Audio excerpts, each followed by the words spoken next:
एक बूढ़ी माँ की दुख भरी कहानी। नमस्कार, आदाब, सत श्री अकाल दोस्तों, मैं यदुवीर सनसनवार आज फिर हम पेश हुए हैं एक कहानी के साथ। आशा करता हूँ आप सब ठीक होंगे। चलो तो कहानी के माध्यम से समझते हैं कैसे एक बेटा माँ को धोखा देता है। 80 वर्ष की उम्र में लक्ष्मी देवी की याददाश्त काफी कमजोर होती जा रही थी।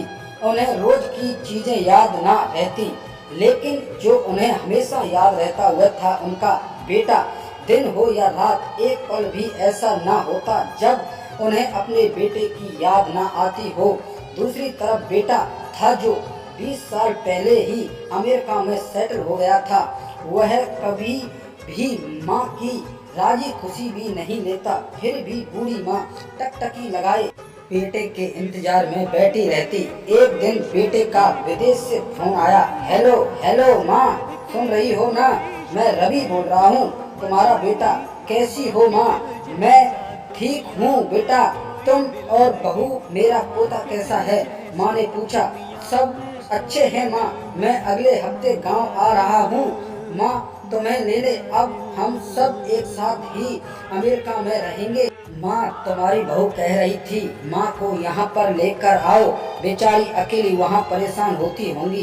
बेटे ने कहा।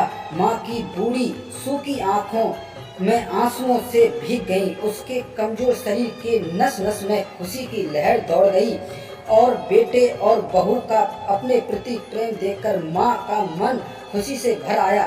बेटे ने आगे कहा। माँ, तैयार रहना, मुझे ज्यादा दिन की छुट्टियां नहीं हैं। जिस से जितने भी पैसे लेने हैं लेकर रखना। तब तक मैं प्रॉपर्टी डीलर से बात कर लेता हूँ घर के लिए। घर के लिए? माँ ने पूछा। हाँ माँ, गांव का घर हमें बेच देना चाहिए, अब हम साथ में ही रहेंगे, तो वहाँ पर घर रखने का कोई मतलब नहीं है। माँ, बेटे ने कहा। बुढ़ापे की वजह से ठीक से चलने में भी असमर्थ माँ ने पूरे मोहल्ले में घूम घूम कर अपनी इस खुशी को सबको सुनाया। सभी को खुशी हुई। सबको लगा माताजी के आखिरी दिन अपने परिवार के साथ खुशी से बीत जाएंगे। घर वापस आकर माँ ने अपने घर के कोने कोने को ऐसे देखा जैसे वह अपने दूसरे बेटे को देख रही हो। देखे भी क्यों ना, उस घर को अपने बेटे से कम थोड़ी समझा था। अपने पति के साथ 60 साल यहीं तो बिताए थे, लेकिन अब मजबूर थी बुढ़ापे के आखिरी कुछ साल बेटे और बहू के साथ बिताना चाहती थी। दिल पर पत्थर रखकर घर बेचने के लिए माँ तैयार हो गई।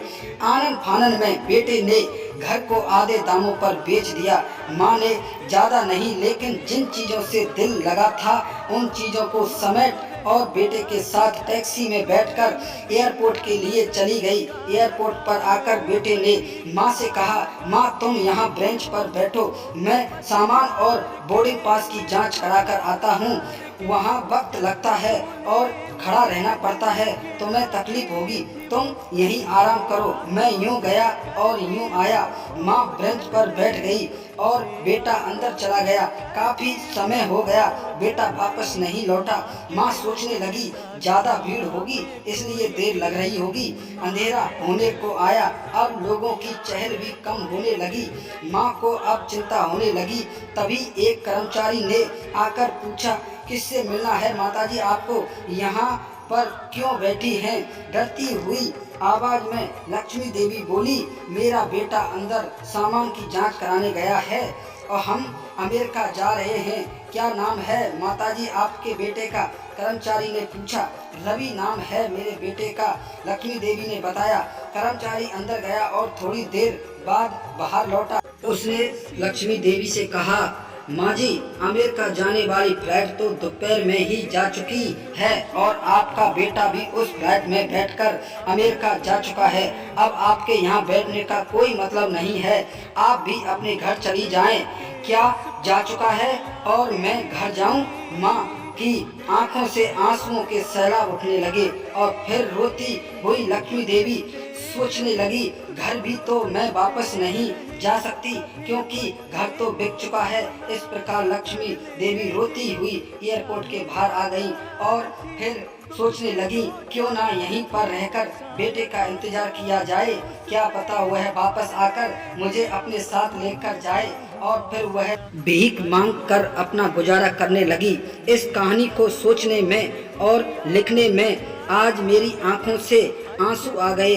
दोस्तों, कभी भी रवि की तरह आप अपने माँ बाप को ऐसे दर दर की ठोकर खाने के लिए मत छोड़ना, क्योंकि ये दो शख्स ही ऐसे होते हैं जो मरते समय तक हमारा इंतजार करते हैं और हमारी खुशियों की कामना करते हैं। दोस्तों, मुझे लगता है आपको इस कहानी से कुछ न कुछ सीखने को जरूर मिला होगा।